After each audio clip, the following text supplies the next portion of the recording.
What is up, Jerron Mob? It's your Don Jerron Mana back at it again with another episode of NBA Kicks. But believe me when I tell you guys that this week's episode is one of the best episodes in terms of sneakers that we have had all season long. I mean, we got a ton of amazing colorways on top of not just one, not just two, but three brand new signature sneaker debuts. I mean, it honestly doesn't get any better than this. So if you haven't already, make sure you hit that subscribe button so you never miss an episode. And if you want to support the channel even more, make sure you go ahead and check out my GOAT t-shirt, which is inspired by the greatest traction setup of all time. You can check that out with the links down below, but you better go ahead and click it fast because a brand new episode of NBA Kicks starts right now.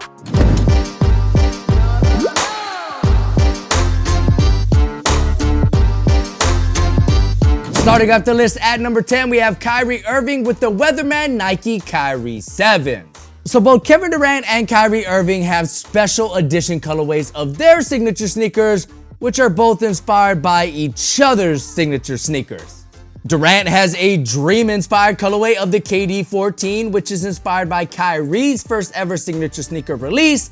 And in turn, Kyrie has a Weatherman-inspired colorway of his latest signature sneaker, which you can see here on his feet with the same exact green, red, and yellow color scheme that we first saw on the KD 4s way back in 2011. It's pretty cool to see KD and Kyrie's bromance play out with their sneakers, but it would have been a lot cooler if Kyrie rocked the KD 14s in the Dream colorway, and if KD rocked these Weatherman Kyrie 7s, but I guess the two sneakers are just way too different comfort-wise, so I guess I understand why that didn't play out. Next up at number 9, we got RJ Barrett with a custom colorway of the Puma Clyde All-Pro.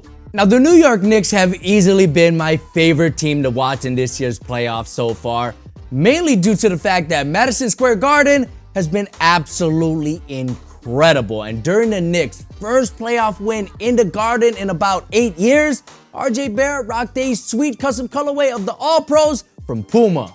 This custom mainly uses a blue color scheme but is accented with some awesome graphics, including a teeth design which sits inside the Puma stripe on the lateral side of the upper, while the rest of the silhouette is covered with maple leaves, which represents RJ's Canadian nationality, as well as other graphics that help bring RJ's personality to life, such as the "No Talk, Just Action" mantra, which sits on top the back of the heel.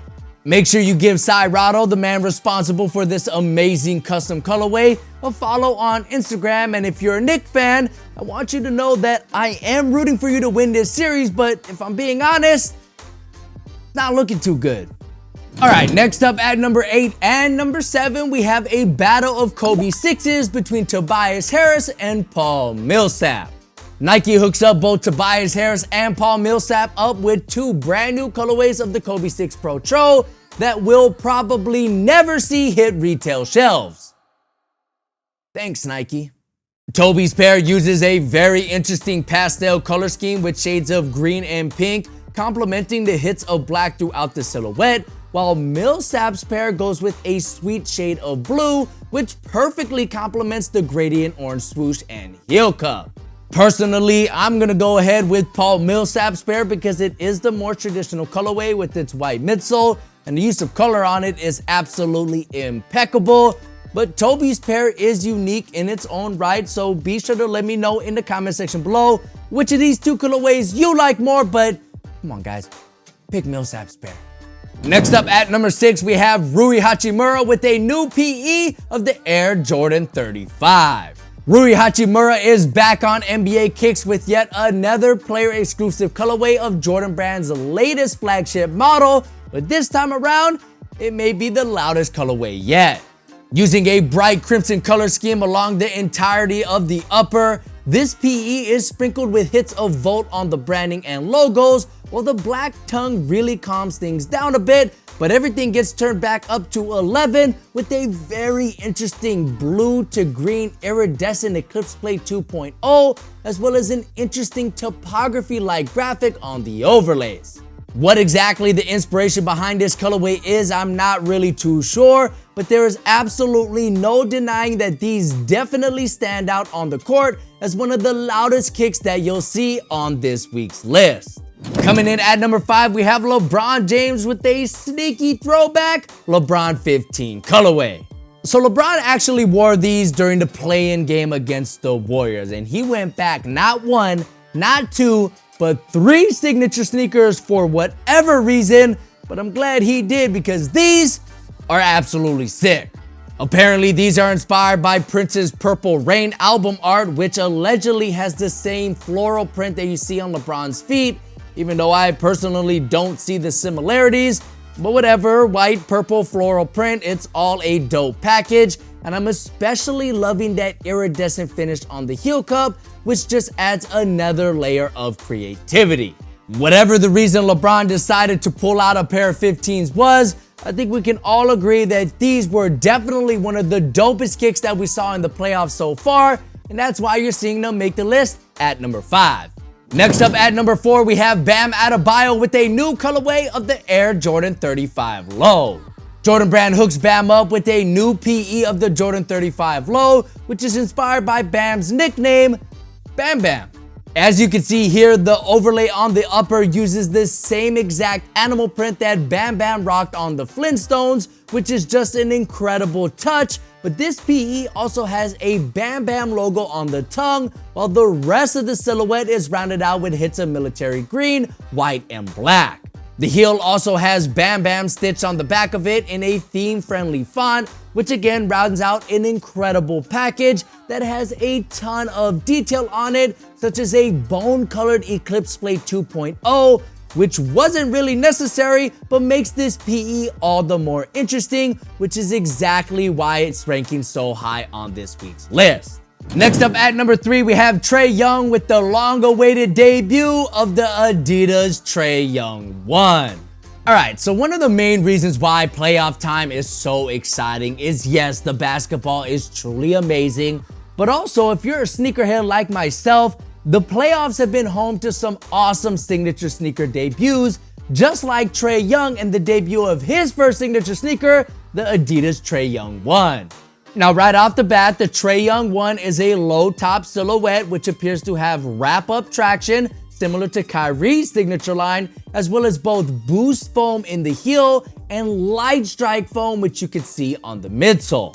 Now, visually, I gotta be honest with you guys, the Trey Young 1 looks like Adidas smushed the Harden Volume 4 with the Don issue number 2 and called it a day, because there really isn't any distinct features here that I could put my finger on that truly make these unique to Trey Young. In fact, his logo is really nowhere to be found on the silhouette, which in my opinion is a huge mistake. I will say, however, that it does seem to me that the value of the Trey Young 1 is going to be there, because it looks like it has both boost and light strike foam, and if Adidas can keep the silhouette under $140, I believe there's going to be a lot of value here performance-wise. Visually though, I'm not really a huge fan, but let me know what you think about these in the comment section below. Is it a cop? Is it a drop? Let your voice be heard, but before you do that, let's talk about these other 2 signature sneakers. Coming in as our runner-up, we have Jayson Tatum with the debut of the Air Jordan 36. Boom! You see what I'm saying? The playoffs are not just about basketball anymore. It's about the sneakers. And Jordan Brand proves me right by hooking JT up with the highly anticipated next chapter in the Air Jordan Signature Series. With God as my witness, my first impression when I saw these was hell yes. Jordan Brand absolutely killed it with the design of the silhouette, but at the same time, I was a little underwhelmed with the colorway that they decided to unveil these with. JT rocks this weird purple and orange colorway that doesn't make a whole lot of sense for him or Jordan Brand for that matter, and they really should have just gone with a Celtics inspired colorway or even gone with a clean infrared one, since the Jordan 36 does have a few design cues from the iconic Jordan 6 silhouette, such as the lace shroud as well as an updated spoiler design on the back of the heel. Now, despite the lackluster colorway, the overall design of the silhouette is an absolute win in my opinion. I am loving everything from the wavy upper to the very unique design on the midsole, which is giving me some serious Shaqnosis vibes. And of course, I'm a huge fan of the natural evolution of the Eclipse Plate technology with an updated look for what I am assuming is the Eclipse Plate 3.0. At the end of the day, I am very excited to see what Jordan Brand has up their sleeve for this silhouette. Hopefully they can produce some better colorways than what we're seeing here, but nonetheless, I am still excited for the Jordan 36's release date. However, it was not the best sneaker that I saw so far in this year's playoffs. Finally, at number 1, we have Donovan Mitchell with the debut of the Adidas Don issue number 3. Boom shakalaka. Now this is what I'm talking about, guys. Adidas might have finally learned from their mistakes after the huge L they took last time around with the Don issue number 2 and that Venom colorway, which again took way too long for them to release. Adidas cuts right to the chase here and officially unveils the Don issue number 3 in a Venom colorway. Now, despite looking very similar to Trey Young's signature sneaker, which we saw earlier on this week's episode, the Don issue number 3 uses a very similar design philosophy from its younger brothers, but the standout feature here has got to be the colorway. This time around, Adidas goes with a more stealth approach for the Venom makeup, with a predominantly black color scheme, which only has a small hint of that iconic pink, which you can see on the branding as well as the heel tab. At the end of the day, as a huge Spider-Man fan, you guys already know I am absolutely pumped for these, and hopefully Adidas does the right thing and launches the Don issue number 3 in this colorway, because last time they took way too long to drop them and the hype kind of died. So again, hopefully Adidas learned from their mistakes, but right now the Venom colorway of the Don issue number 3 is officially the best sneaker worn so far in the 2021 NBA playoffs. Hopefully you guys enjoyed this episode of NBA Kicks, which if you did, make sure you subscribe and ring that bell so you never miss an episode. I hope you guys are enjoying the playoffs as much as I am, even though it is getting a little bit funky with the injuries. Either way, enjoy the playoffs, enjoy your day. My name's Jaren, it's been great having you. Catch you guys in the next one. Peace!